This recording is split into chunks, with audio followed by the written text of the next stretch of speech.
Good morning students. I am Archana Gupta, your accountancy lecturer. और आज accountancy में हम पढ़ेंगे हमारी अकाउंटिंग इक्वेशन, जिसे हिंदी में बोला जाता है लेखांकन समीकरण। लेखांकन समीकरण ये कहती है कि डेबिट और क्रेडिट दो चीज़ होती है हमारी अकाउंटेंसी में, और वो क्या होती है? इक्वल। इसको इक्वल करने के लिए कि दोनों के जब टोटल आएंगे, अमाउंट आएगा तो वो इक्वल आएगा, और इक्वल करने के लिए वो बताता है कि असेट्स बराबर कैपिटल प्लस लायबिलिटीज़। असेट्स को हिंदी में बोलते हैं संपत्ति, और कैपिटल को पूंजी, लायबिलिटी मतलब होता है दायित्व। जितनी भी आपकी संपत्ति है वो आपकी पूंजी और दायित्व के बराबर होती है, ठीक है। जैसे एक एग्ज़ाम्पल ये है कि मान लीजिए आज मेरे पास 20,000 रुपये हैं,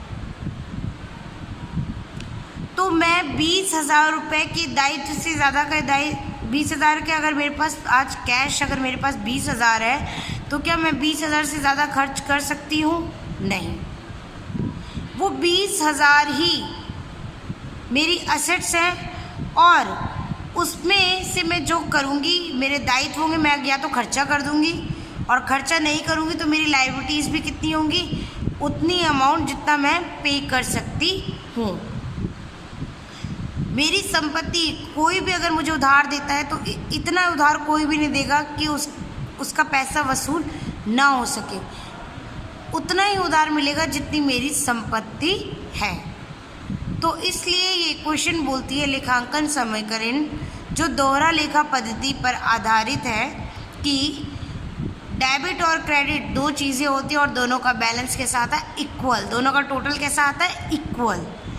तो इसी सिचुएशन को, इसी लेखांकन समीकरण को समझने के लिए हम आगे के एग्जाम्पल देखते हैं। आपको और क्लैरिटी से वो एग्जाम्पल समझ में आएगा।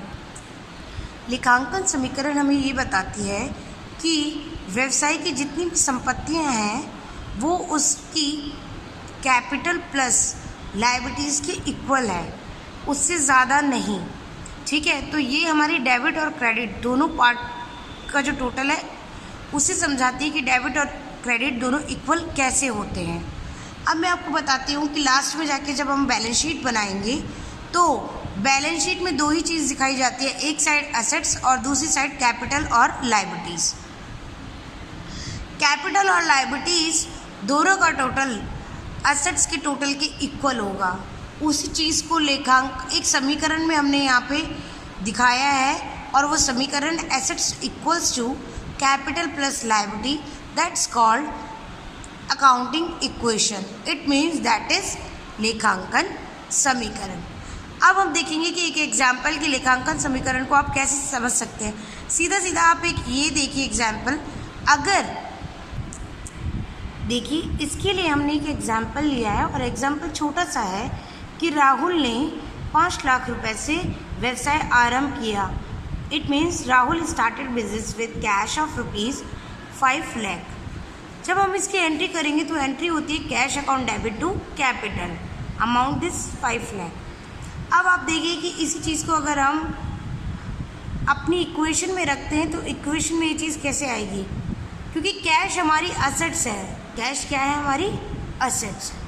तो कैश में हम 5 लाख लिख देंगे असेट्स के नीचे, और कैपिटल का अमाउंट भी कितना है? 5 लाख। तो देखिए क्या ये दोनों चीज़ें इक्वल होती हैं? यस, हमारी दोनों साइड इक्वल है, एसेट साइड भी इक्वल है और हमारी capital side plus liability side भी इक्वल है। तो ये रूल यही बताता है कि जो लेखांकन समीकरण है अकाउंटिंग इक्वेशन की, अकाउंटिंग इक्वेशन के अकॉर्डिंग दोनों साइडें इक्वल होंगी। हम इसको एक और एग्जाम्पल के थ्रू और अच्छे से समझते हैं। वो एग्जाम्पल देखिए स्टूडेंट्स, हमने एक एग्जाम्पल लिया, और एग्जाम्पल हमारा है make accounting equation on the basis of these transactions क्या हैं? पहला आपका है राहुल ने व्यापार प्रारंभ किया 2 लाख से। नेक्स्ट है रोकड़ से माल खरीदा 40,000, और भानु को माल दिया आपने बेचा 10,000 रुपये का माल, बेचा आपने 10,000 का है, लेकिन आपको रिसीव कितने हुए 12,000। 10,000 के माल पे आपको 12,000 मिले, इसका मतलब क्या है कि 2,000 आपका प्रॉफिट है। अब इसकी अकाउंटिंग इक्वेशन करनी है, और अकाउंटिंग इक्वेशन करने से पहले हमें समझना होगा कि इनकी जर्नल एंट्री किस तरीके से होनी चाहिए। देखिए, मैंने इन ट्रांजैक्शंस की जर्नल एंट्री की है, और जर्नल एंट्री क्या होगी? फर्स्ट, व्यापार प्रारंभ करने की जर्नल एंट्री होती है बेटा cash account debit to capital account. कितना हुआ? 2 लाख रुपये। नेक्स्ट है, आपने माल खरीदा कैश में, तो purchase account debit to cash 40,000। Next है, आपने भानु को माल बेचा है, यस माल बेचा है भानु को, इसका मतलब क्या है? उधार में। अगर नगद होता तो हम क्या लिखते? कैश, लेकिन अब बेचा है हमने भानु को उधार, तो Bhanu account debit to sales to profit. Yes, 10,000 का माल है आपका और 12 में बेचा है, तो 2,000 का हमें क्या हुआ है? प्रॉफिट। इस 2,000 के प्रॉफिट को हमने, क्योंकि प्रॉफिट हमारी इनकम है, और इनकम हमेशा क्या कहती है कि इनकम क्रेडिट होती है, तो इसलिए हमने जो एंट्री की है वो क्या की है? Bhanu account debit, sales account credit, क्योंकि सेल्स क्रेडिट होता है, और प्रॉफिट हमारी क्या? इनकम है, इसलिए उसे भी हम क्या करेंगे? क्रेडिट।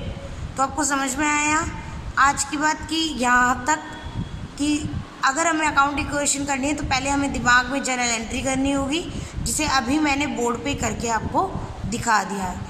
नेक्स्ट वीडियो में मैं आपको इसकी असेट्स एंड लायबिलिटीज के द्वारा आपकी को अकाउंटिंग इक्वेशन सिखाऊंगी। Thank you very much.